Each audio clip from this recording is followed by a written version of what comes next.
अस्सलामुअलैकुम।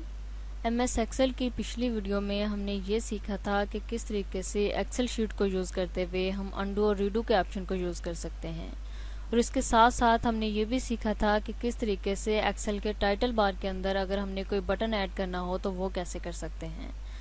आज की इस वीडियो में हम कैलकुलेशन के बेसिक कंसेप्ट को समझने की कोशिश करेंगे।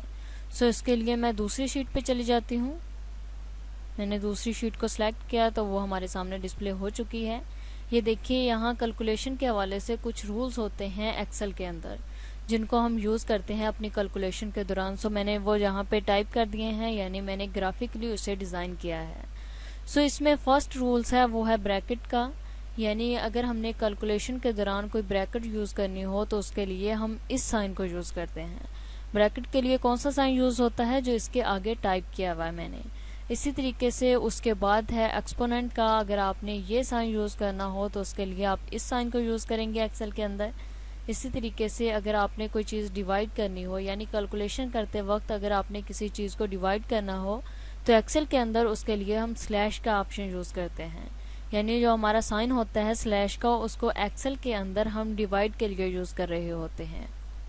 उसके बाद है मल्टीप्लाई का ऑप्शन, यानी अगर हमने किसी चीज़ को मल्टीप्लाई करना हो, लाइक किसी वैल्यू को किसी दूसरी वैल्यू के साथ हमने ज़रब देनी हो तो उसके लिए हम इस साइन का यूज़ करते हैं।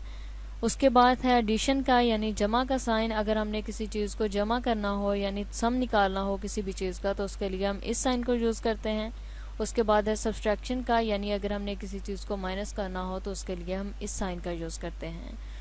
आई होप कि आपको इसकी समझ आ गई होगी कि किस फंक्शन के लिए हम किस साइन का यूज़ करते हैं। ये साइन आपको आपके कीबोर्ड पे न्यूमेरिक हिस्से में मिलेंगे, यानी यहाँ पे टाइप किया हुआ होता है 1 2 3, यानी गिनती लिखी हुई होती है, उस एरिया में आपको ये साइन मिल जाएंगे।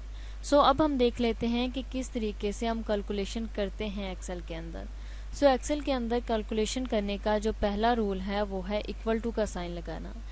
यानी एक्सेल के अंदर जब आप कोई भी कैलकुलेशन कर रहे हो तो कैलकुलेशन करने के लिए कोई भी वैल्यू ऐड करने से पहले आपने इक्वल टू का साइन लगाना है। इक्वल टू का साइन जब आप नहीं लगाएंगे तो आपकी कोई भी कैलकुलेशन नहीं होगी। एक्सेल में कैलकुलेशन करने के लिए ज़रूरी है कि आप जो भी वैल्यू को कैलकुलेट कर रहे हों उसके पहले आपका इक्वल टू का साइन होना चाहिए। यानी मैं यहाँ से जूम इन कर देती हूँ। इसे जूम इन करने के बाद मैं यहाँ टाइप कर देती हूँ इक्वल टू ये साइन आपने कोई भी वैल्यू ऐड करने से पहले ये साइन ज़रूरी लगाना है। अगर आप ये साइन नहीं लगाएंगे तो आप किसी भी चीज़ को कैलकुलेट नहीं कर पाएंगे। मैं इसे अगेन कर देती हूँ जूम आउट। ये मैंने जूम आउट कर दिया। जूम आउट करने के बाद अब हम यहाँ कैलकुलेट करके देखते हैं किसी भी वैल्यू को। सबसे पहले हम डिवाइड करके देख लेते हैं। अब जिस भी वैल्यू को डिवाइड करना चाह रहे हों आपने सबसे पहले किसी सेल को सिलेक्ट करना है। मैंने ये सेल सेलेक्ट कर लिया। अब इसके दो तरीके हैं वैल्यू ऐड करने के। एक तरीका तो ये है कि आप सिंपली इसके अंदर टाइप कर दें, और दूसरा तरीका ये है कि आप सेल को सिलेक्ट करें। सिलेक्ट करने के बाद ऊपर फार्मूला बार के अंदर कोई भी वैल्यू ऐड कर दें। मैंने यहाँ से इस सेल को सिलेक्ट कर लिया। सिलेक्ट करने के बाद मैं अपने फार्मूला बार में जाऊँगी और यहाँ पे मैं टाइप करूँगी इक्वल टू का साइन। ये मैंने इक्वल टू का साइन टाइप कर दिया। उसके बाद मैं यहाँ टाइप करूँगी 70। ये मैंने 70 टाइप कर दिया। उसके बाद मैं यहाँ से कर देती हूँ, उसके बाद मैं यहाँ से करूँगी डिवाइड के ऑप्शन को यूज़, ये स्लैश। उसके बाद मैं टाइप करूँगी 10। ये देखिए, मैंने जो वैल्यू भी ऊपर टाइप की है वो नीचे सेल के अंदर खुद ब खुद टाइप हो चुकी है। अब हमने वैल्यू तो टाइप कर ली। वैल्यू टाइप करने के बाद अब हमने एंटर की प्रेस करनी है तो इसका रिजल्ट इस सेल के अंदर आ जाएगा।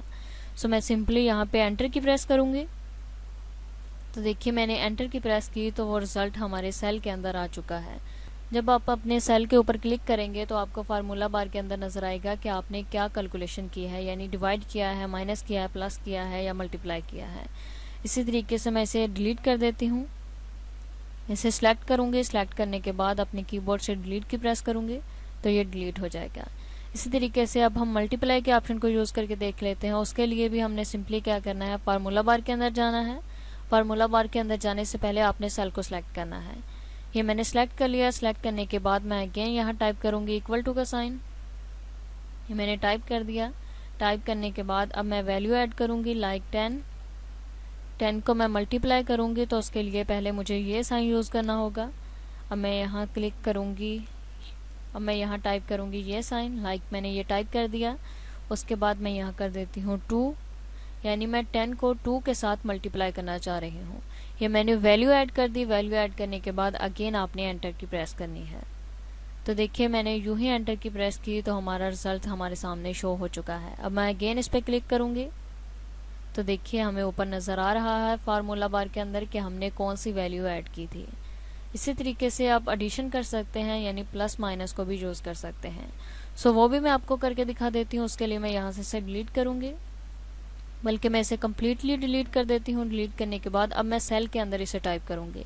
सेल के अंदर टाइप करने के लिए भी सबसे पहले मैं इक्वल टू का साइन लगाऊंगी, लाइक ये।